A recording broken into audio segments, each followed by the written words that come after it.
And the angel of the Lord appeared before Christiana Hayes Franklin and said, "Fear not, for on this day a child is born unto you, and she will be beautiful, wise, smart, and talented, and this shall be a sign unto you." 270 days, 9 months later on Thursday, March 10th, 1927, a beautiful girl was born in the West End in Houston, Texas. Her father, Frederick Franklin, was so proud. He and his wife, Christina, were so blessed that they named her Esther Viola, and the Lord said that this will be a sign. The Texas Southern University debate team is proud to present this Reader's Theater presentation in celebration of a queen, a phenomenal woman named Esther. Scripted especially for this occasion by head coach Dr. Gloria Batiste Roberts. Miss Esther was the third child of 9 children. Miss Esther was born 2 years before the Great Depression, when the economic condition in this country was devastating. All families were impacted, but African American families in particular. Miss Esther grew up along with her siblings.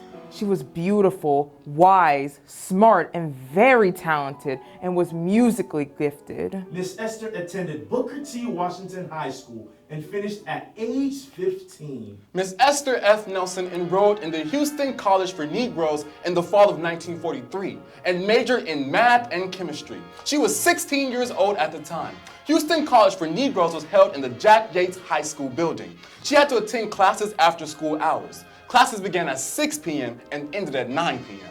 Miss Esther was the only girl in her chemistry class, along with Robert Terry and L. Clarkson.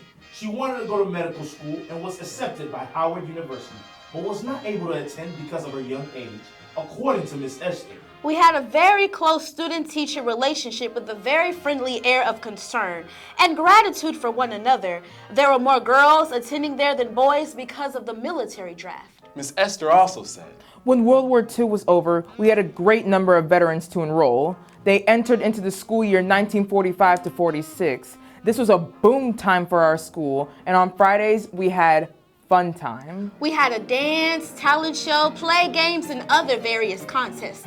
Lorenza cooked, myself, and others would take turns playing the piano for the dances. We danced to the popular tunes of the day, namely Don't Get Around Much Anymore, Stardust, Stormy Weather, Pine Tops Boogie, Cow Cow Boogie, Tonight We Love, St. Louis Blues, and a few others. Miss Esther Franklin married Mr. Harry Nelson in 1946. He was a handsome fellow, and he was 6 years older than her. He said she was a woman of character, his queen. In the spring of 1946, they began a band. Only 35 people had their own instruments, and Conrad Johnson the Great served as band director. Miss Esther played from the conductor's score on the piano along with the band. They were one happy family sharing ideas and making plans as segregation was in full bloom. Miss Esther and Mr. Harry had 6 children together.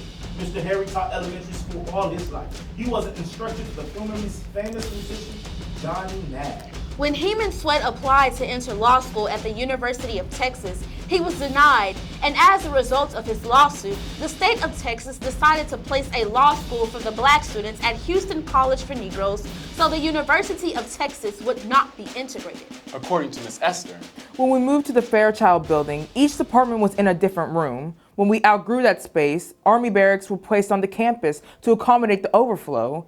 This continued until Hannah Hall was completed. We had a very friendly air and enjoyed being together. Miss Esther graduated with a degree in math and chemistry in 1946. Miss Esther was contacted by NASA and offered a job because of outstanding grades in math and chemistry. On the road to becoming the first black woman to work for NASA, they found out Miss Esther was black and decided not to hire her. And her response? I'm black, and I'm still going places. She wanted me to work at NASA. And then when she found out I was black, she said, oh, if you was white, you would be going places. And I told her I was black and I'm still going places. In 1949, the university continued to grow and other buildings were added for different schools. Houston College for Negroes became Texas Southern University. Many of Miss Esther family members attended and graduated from Texas Southern University. In 1969, on Parent Citizen Day, Miss Esther was honored as the Parents of the Year of Texas Southern University because she finished and received a bachelor's degree from there and had the most family members enrolled there at the same time. Miss Esther's children and grandchildren were members of the Ocean of Soul Marching Band under the direction of Mr. Benjamin J. Butler II. The oldest daughter, Inetta, was secretary of the band under the direction of Mr. Peters, before Mr. Butler came and continued on after Mr. Butler's arrival. According to Miss Esther, Mr. Butler's method of teaching and making them work hard for perfection had a great impact on students and inspired them to be the best and get the best sounds out of their instruments and let their work prove itself. According to Miss Esther, Their methods of dealing with their students in band and choir and getting out the best sounds came from the inspiration that was passed down from Mr. Butler. His effort still lives today in the hearts and work of his students. Miss Esther stated, There were some students who were unable to go home for the Thanksgiving holidays.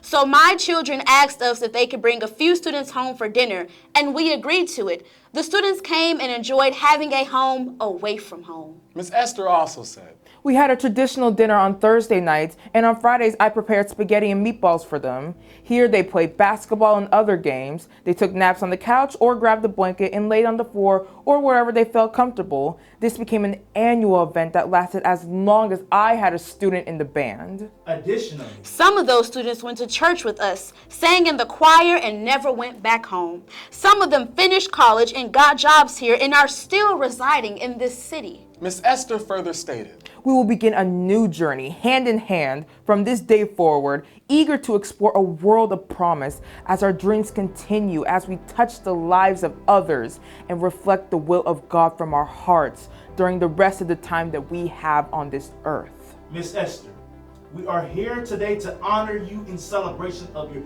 94th birthday. As you stated, they can take education out of your hand, but not of your head nor of your heart. because you changed the world around you. Here at our very own Texas Southern University and in this community with such fierce determination. You did it with effortless style and unshakable grace. We thank you for the dues you paid. And the prayers you've prayed. We celebrate your courage. We celebrate your spirit. We celebrate your musical genius. We celebrate your wisdom. You are wise like the biblical Esther. We celebrate your strength. You are strong like the biblical Esther. and we celebrate your magic. We are part of something better, truer, and deeper because you dare to make a difference in our community and particularly here at TSU. You are a music educator extraordinaire. Like Langston Hughes, you have known rivers deep and wide like the Euphrates. Like Maya Angelou, you are a phenomenal woman. You have survived challenges in your life with dignity. You have our utmost respect and admiration. And so, Miss Esther, happy birthday. And so, Miss Esther, happy birthday. And so, Miss Esther, happy birthday. And so, Miss Esther, happy birthday.